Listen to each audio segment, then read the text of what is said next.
إن الحمد لله نحمده تعالى ونستعينه ونستغفره ونعوذ بالله من شرور أنفسنا ومن سيئات أعمالنا.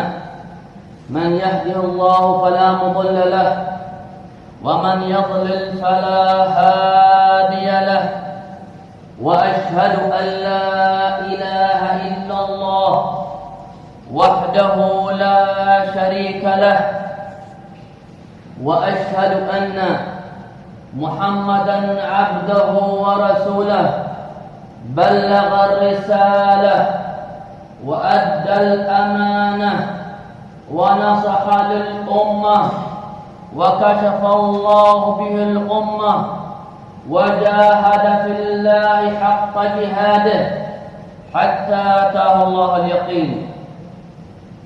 يا أيها الذين آمنوا اتقوا الله حق تقاته ولا تموتن إلا وأنتم مسلمون. أما بعد، فإن أصدق الكلام كلام الله، وخير الهدي هدي نبينا محمد عليه أفضل الصلاة والسلام، وشر الأمور محدثاتها، وكل محدثة بدعة، وكل بدعة ضلالة، وكل ضلالة في النار. أجارنا الله وإياكم النار.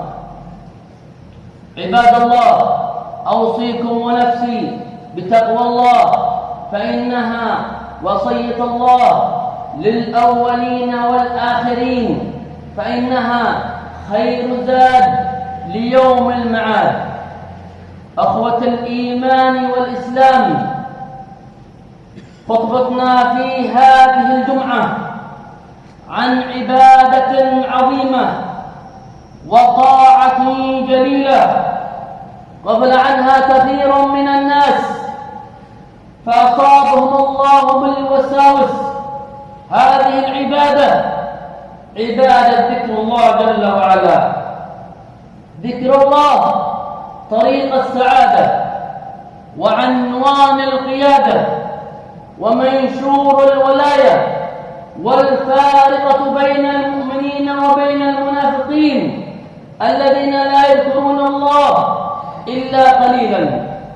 كم تمر علينا من ساعات، وكم تمر علينا من لحظات ونحن في غفلة عن ذكر الله. فلا تتحرك ألسنتنا بذكره وحمده وتسبيحه وتهليله وتكبيره، فاللسان الغافل عن ذكر الله كالعين العمياء والأذن الصماء واليد الشلاء. فقد زين الله بالذكر ألسنة الذاكرين. قال الله تعالى في كتابه الكريم: فاذكروني أذكركم واشكروا لي ولا تكفرون.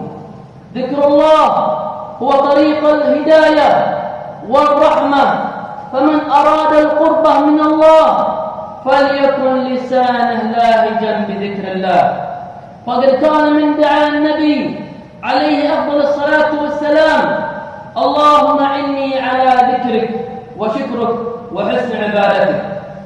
أيها المسلمون، ذكر الله عز وجل جالب للخيرات ودافع للكربات.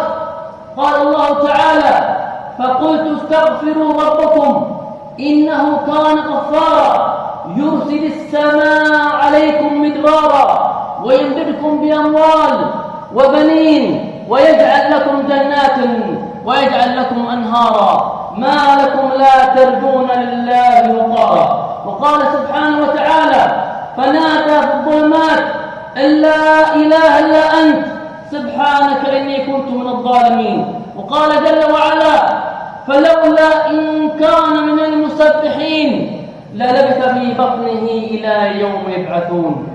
فمن أراد تفريج الهموم والغموم فعليه الاكثار من ذكر الله عز وجل. ذكر الله نجالة من عذاب الله. جاء من حديث معاذ رضي الله عنه قال: قال رسول الله صلى الله عليه وسلم: ما ابن آدم عمل أنجى له من عذاب الله من ذكر الله. لن ينفعك لا فلان ولا علان، لن تنفعك إلا الأعمال الصالحة. ذكر الله عز وجل تثقيل للميزان. جاء من حديث أبي هريرة المتفق عليه إن النبي عليه الصلاة والسلام قال: اسمع يا عبد الله إلى هذا الحديث: كلمتان خفيفتان على اللسان ثقيلتان في الميزان حبيبتان إلى الرحمن، سبحان الله وبحمده، سبحان الله العظيم. هذه الكلمتان لو قلتها غفرت خطاياك ولو كانت مثل زبد البحر. قال عليه الصلاة والسلام من حديث أبي هريرة المتفق عليه: من قال في اليوم سبحان الله وبحمده 100 مرة حطت عنه خطاياه وأن كانت مثل زبد البحر.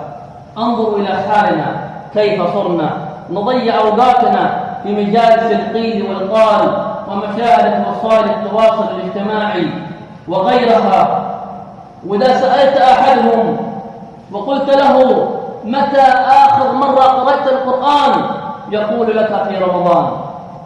قلت: ما سمعتم، وأستغفر الله العظيم لي ولكم من كل ذنب فاستغفروه إنه غفور رحيم.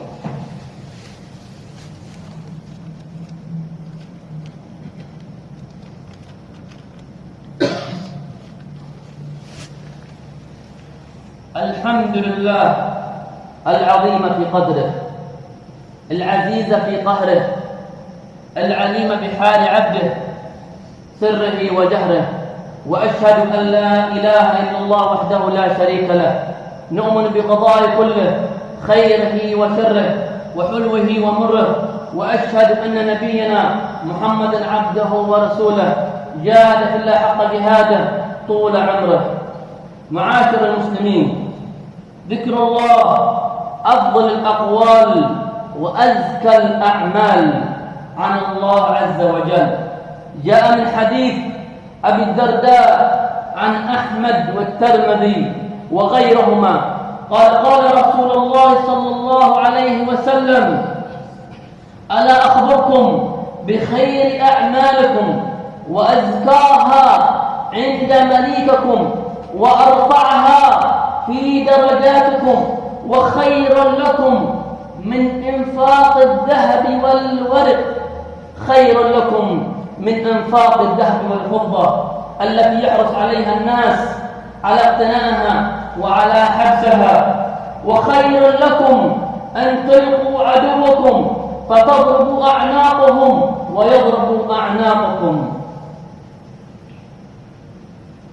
قالوا: بلى يا رسول الله. قال: ذكر الله. ذكر الله فيه الشفاء وفيه الرحمة وفيه الطمأنينة من الله لعباده. قال تعالى: ألا بذكر الله تطمئن القلوب. جاء رجل إلى رسول الله صلى الله عليه وسلم فقال: يا رسول الله، شرائع الإسلام قد كثرت علي، الطاعات والنوافل، أخبرني بشيء أتثبت به. فقال له النبي صلى الله عليه وسلم: لا يزال لسانك رطبا من ذكر الله. بعض الناس تشق عليه الطاعات، تشق عليه الصلاة، لا يصلي، يرى الصلاة ثقيل عليه، يرى قراءة القرآن ثقيل عليه، يرى الدعاء ثقيل عليه، يرى الصدقة ثقيل عليه، يرى قيام الليل ثقيل عليه. ذكر الله جالب للمغفرة، والذاكرين الله كثيرا والذاكرات أعد الله لهم مغفرة وأجرا عظيما. من أيسر العبادات ذكر الله. فنصيحتي لكم من هذا المنبر: لا تضيعوا أوقاتكم، واذكروا الله في الليل والنهار، في البر والبحر، قياما وقعودا، على جنبك، على ظهرك، تذكر الله في بيتك، عند دخولك، عند خروجك، في سيارتك، في سفرك. عباد الله، صلوا على الرحمة المهداة والنعمة المهداة محمد ابن عبد الله، فقد أمركم الله بأمر بدأ به بنفسه وثنى به بملائكته وأيها بكم أيها المؤمنون. قال تعالى: إن الله وملائكته يصلون على النبي يا أيها الذين آمنوا صلوا عليه وسلموا تسليما. اللهم صل على محمد وعلى آل محمد كما صليت على إبراهيم وعلى آل إبراهيم، وبارك على محمد وعلى آل محمد كما باركت على إبراهيم وعلى آل إبراهيم في العالمين إنك حميد مجيد. وارض اللهم عن الصحابة الكرام الأئمة الأعلام ساداتنا ذو المقام العلي والقدر الجلي أبو بكر وعمر وعثمان وعلي، وعنا بمنك وكرمك يا أرحم الراحمين. اللهم أعز الإسلام والمسلمين وأذل الكفرة والمشركين أعداءك أعداء الدين، واجعل هذا البلد آمنا مطمئنا رخاء وسائر بلاد المسلمين. اللهم انصر الإسلام والمسلمين في كل مكان.